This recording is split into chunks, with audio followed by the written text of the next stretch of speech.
At the end of the season, UCF and Gardner-Webb went to war. These two teams battled all game long, back and forth, where both teams went to the free throw line a number of times. But in the end, Gardner-Webb ended up hitting a three to seal the game up with about a minute to go and sent themselves into a better seed in the Big South tournament. They have upset Winthrop, and now here we are in the conference championship game.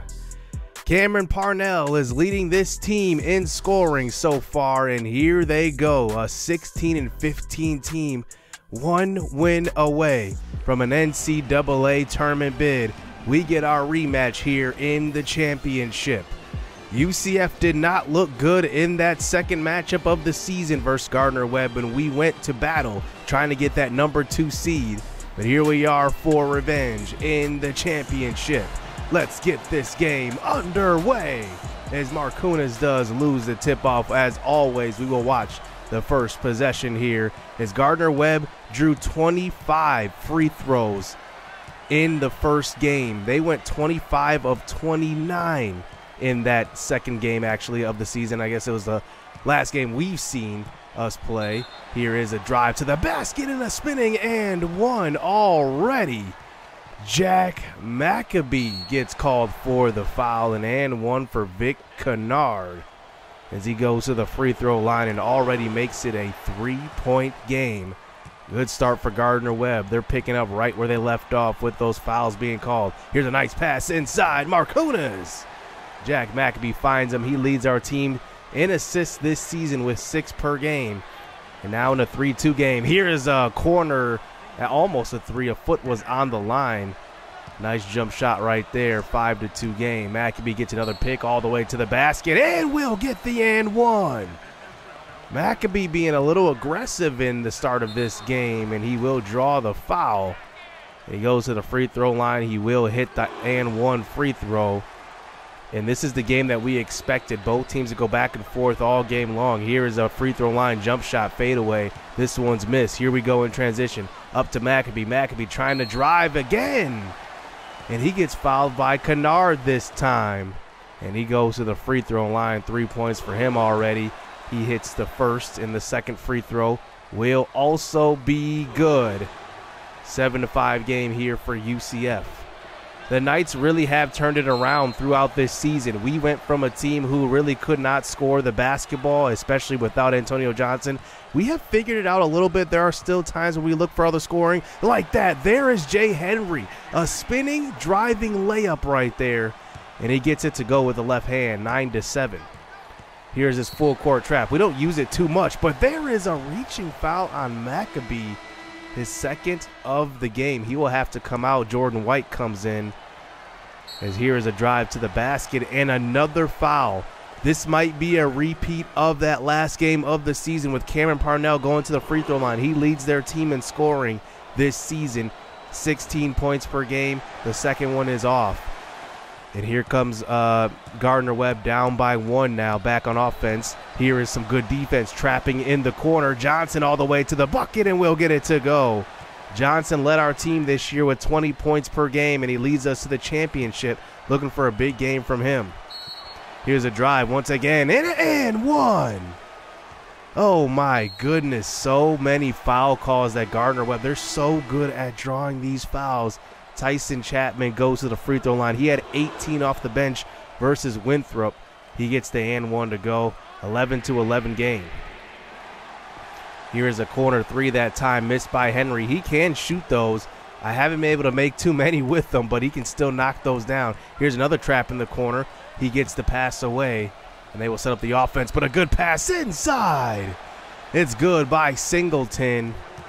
And now it's a 13-11 game. Here we go the other way. Antonio Johnson just bringing the ball up a little too recklessly. And here comes Gardner-Webb the other way. A drive and almost an and one.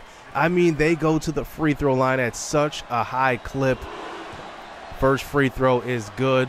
And they have a 3-point lead now. Can't hit the second one. 14-11. Is Gardner-Webb going to go on a little run here? Here's a fadeaway, and that is good. Such a tough shot right there. 8-0 run here for Gardner-Webb. And now here we go, trying to cut this lead down. Johnson to the hoop, and that one will be blocked. And now it is a 5-point game. Gardner-Webb has possession, spinning layup, and this one's a block. Here we go the other way. Devon Bands the other way will be uncontested, but then he gets blocked from behind. But an offensive board by Jay Henry. He puts it up. Still a 3-point game. More defense here. Knocked away from the point guard. They get it back over to Kennard. Kennard will drive with the righty and will get it done. Nobody stopped him at the hoop. We don't want to get an and one. We need to be careful. Here's Johnson back on offense. This is an open three missed off of the pick. And that one will be an offensive board by Nash Kolchak. He puts it in. It's still a 3-point game. We are not letting Gardner-Webb pull away. Here they carry the ball up, though, trying to get something open. It looks like we're trying to trap him in the corner again. They pass it way inside. Where is the deflection? That went right past the head of Bands, and they allow a layup under the hoop. 22-15 now. We're down by 7. Here's some more defense by Gardner-Webb. Here they go the other way. And now they have a chance to take their biggest lead of the game, which is 9, maybe 10 if they hit a 3. Here's a jump shot, and that one is off. We sent the double team, and here we go in transition. Cody Stanley off the bench. Nice crossover move to the bucket, and will draw the foul. Joe Butler gets called for the foul. He's off the bench. Cody Stanley averaging 2 points a game. Does shoot at the highest clip at the line at 85%. He hits both free throws, 22-17, back to a 5-point lead. But here goes Gardner-Webb the other way, and they do just draw so many fouls. As they hit 1 of 2 now, 23-17. Here we go on offense. Antonio Johnson with the corner 3. That is good. One thing we have lacked so far this year is that 3-point shooting. But here goes Gardner-Webb the other way. Look at all of these foul calls. McAbee has 2. Mwangi has 2. Marcunas has 2. They are just running up these fouls, and here they go to the free throw line. They will hit the first, and the second one will also be good. Back to a 5-point game as we near under 5 minutes left here in the first half. Here's a 3 taken. That's good. They're knocking down everything. If they're not getting a foul call, they're hitting a shot. They only have 3 turnovers, too. Here's a drive to the basket. This one's missed. Defensive rebound by Marshall Allison. And here we go the other way. Cody Stanley passing to the wing. Johnson! Got to knock that down. He had an open look that time, and here we are playing some good defense on the boundary. There's Johnson using that defender. That is the boundary defender, and he takes it all the way. Johnson only shooting 3 of 10 from the field, but he still has 7 points. That leads our team. 22-28. Here's another 3. This time Chapman knocks it down. He's got 8, and they're hitting everything. 31-22. Here is Stanley getting to the basket, though. He answers right back with a 2. Trading 3s for 2s now. 31-24. And we start to send the double teams, and now they are in the bonus. They will go to the free throw line. They're in the double bonus, so they will get 2 shots here. Tyson Chapman knocks down the first, and the second one will give them a 9-point lead with 2 minutes to go here in the first half. Trying to look for something on offense. Here's Bands passing it out and gets it right back. That one is an easy layup. And now it's back up to a 9-point lead, though, a minute to go. Jump shot from outside the lane. The biggest lead of the game right here. Gardner-Webb goes up by 11. Their conference tournament hopes are on the line here, trying to get to the NCAA tournament. Here we go in transition, working it to Cody Stanley. He throws it down. He's got 6 points off the bench. Stanley giving a little boost today. 9-point lead here. They're working around the perimeter. 13 seconds. Here's a nice up and under move. And now it is 19, or about, I said 6 seconds left. Well, I don't know why I said 19 there. Here's Stanley pushing it up the court, and this is going to be a foul. And he gets a foul call with about a half second to go. He goes to the free throw line. Cody Stanley knocks down the free throw, and the second one is good. 9-point game here. That should be the end of the first half here. They inbound it, throw one up. That one is off. A 39-30 game here in the first half. Gardner-Webb just had maybe one of the best halves we've seen from a team. If they weren't at the free throw line, they were knocking down shots at a very high clip. Down by 9 are the UCF Knights. We'll see if we can get to the NCAA tournament. So, we in the first half shot 44%. We had 8 points off of turnovers. We had 4 assists, but they shot 65% from the field. It was an excellent half for them. And you already know, we just need to stop fouling because this has been our Achilles heel versus Gardner-Webb. They just get to the free throw line at such a high clip. We just got to slow that down.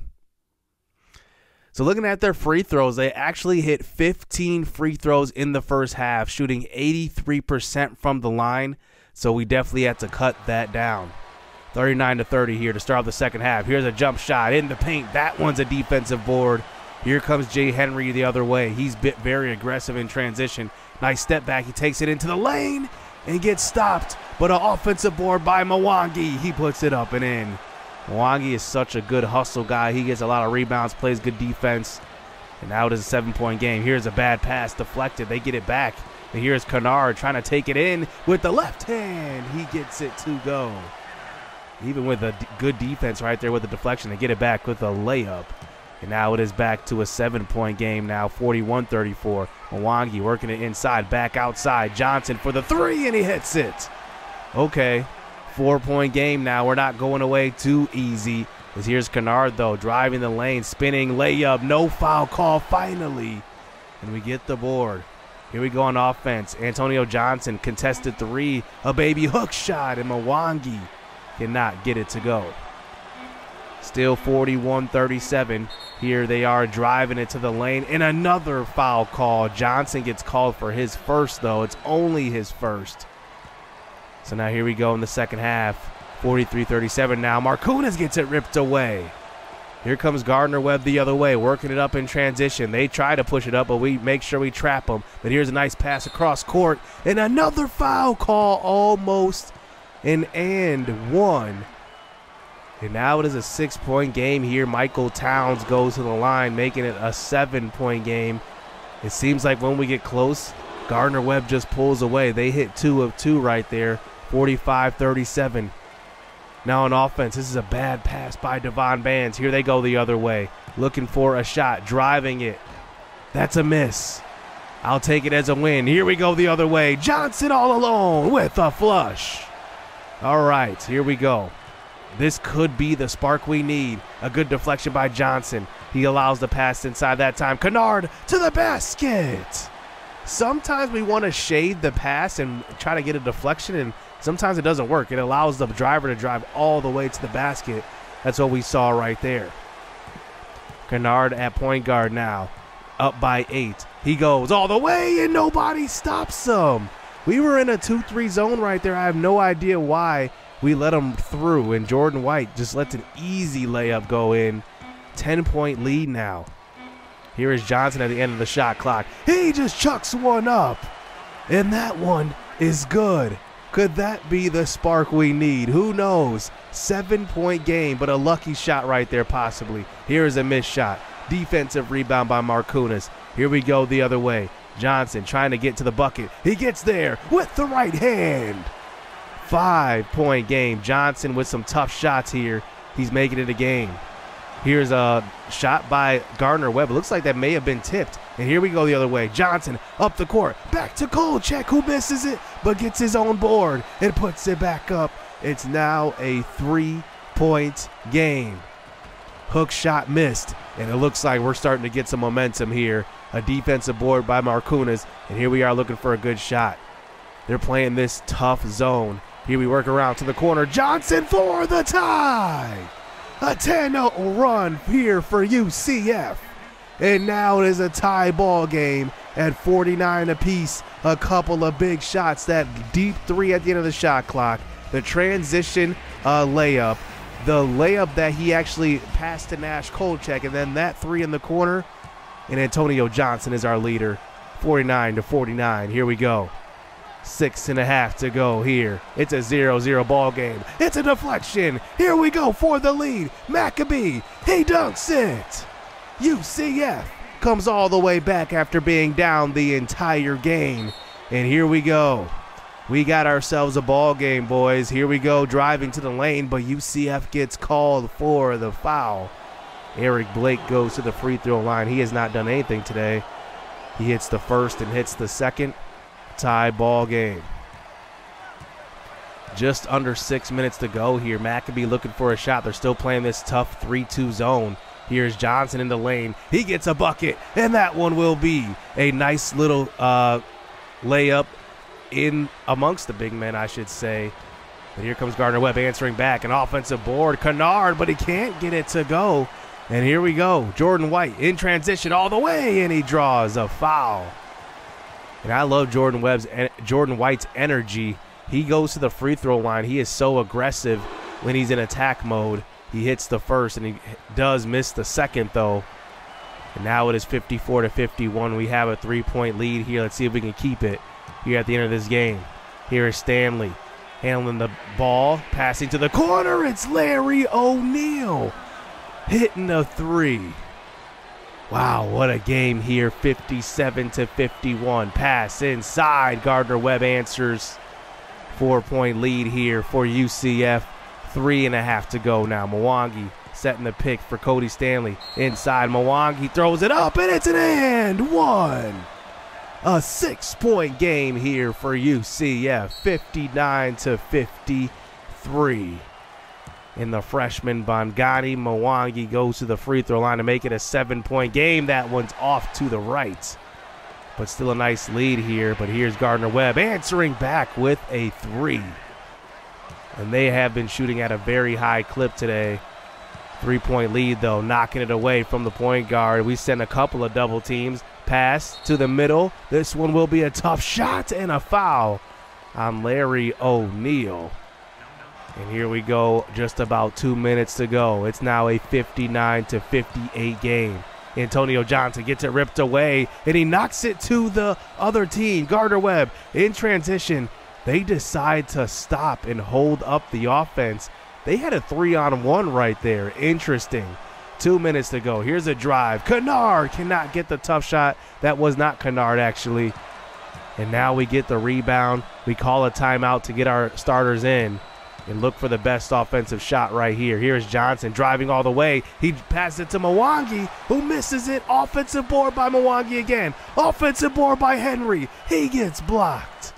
And now we have a minute to go. Gardner-Webb driving. Good. 42 seconds to go.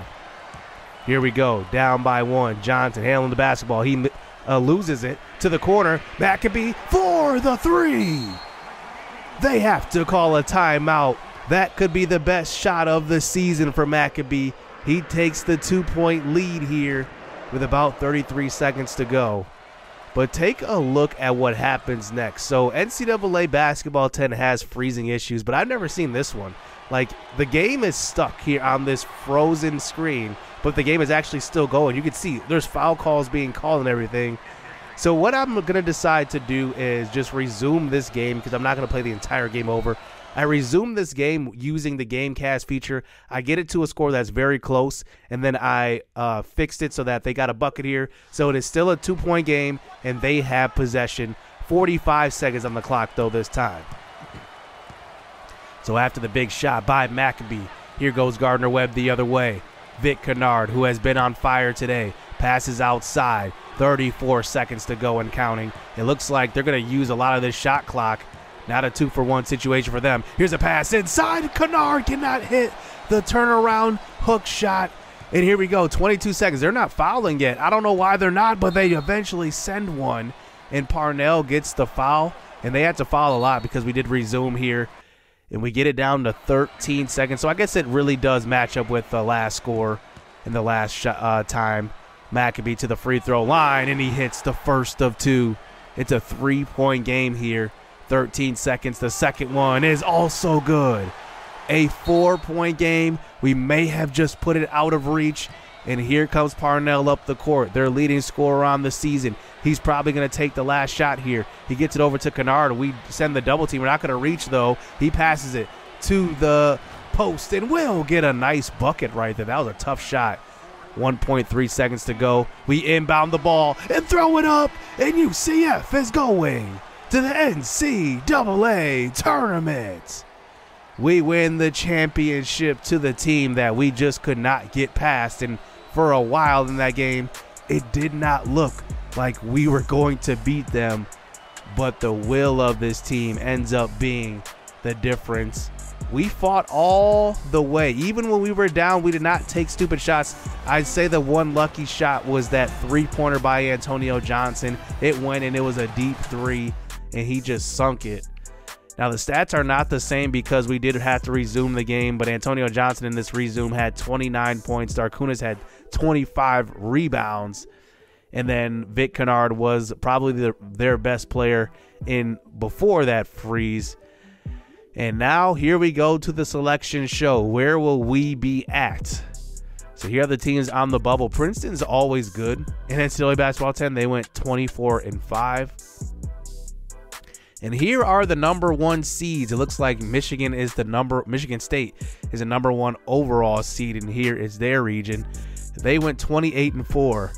How about, I don't know who SC is. I don't think that's South Carolina, but they went undefeated, and they were a 6 seed.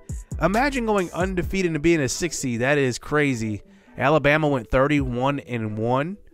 They are the number 1 seed in their region. Stanford went 28-3. They are the number 1 seed in the East. I have still not seen UCF, so I figure we're going to be in this last region, but I've still not seen UCF yet. And here we go. We should be in this one, but we are nowhere to be found. That means that we are the TBD team. We are in the play-in game. How about LBSU making it as an 11 seed? My former dynasty on my channel before. If you haven't seen that dynasty, go check it out. It's in full. It's an amazing series. We make it here to the NCAA tournament here in season number 1, and we will have to face another team to get into the tournament, the Lipscomb Bisons. So they won the Atlantic Sun Championship. We won the Big South Championship. The winner goes on to Villanova. But this is probably the most interesting team to possibly make the tournament. They went 16-16, and they ended the season on a 9-game win streak. They ended up even beating Belmont in the championship game. Incredible. They were 7-16 at one point, and they won 9 straight to make the NCAA tournament. What a heartbreaker that would be for Belmont, knowing that they're easily the best team in their conference, and then Lipscomb at 7-16 goes on a 9-game win streak to make the tournament. So next episode will be the play-in game, and if we win that, we will play number 1 overall, but number 1 seed Villanova. So hit subscribe, hit that like button, stay tuned. Let's get it. Let's go.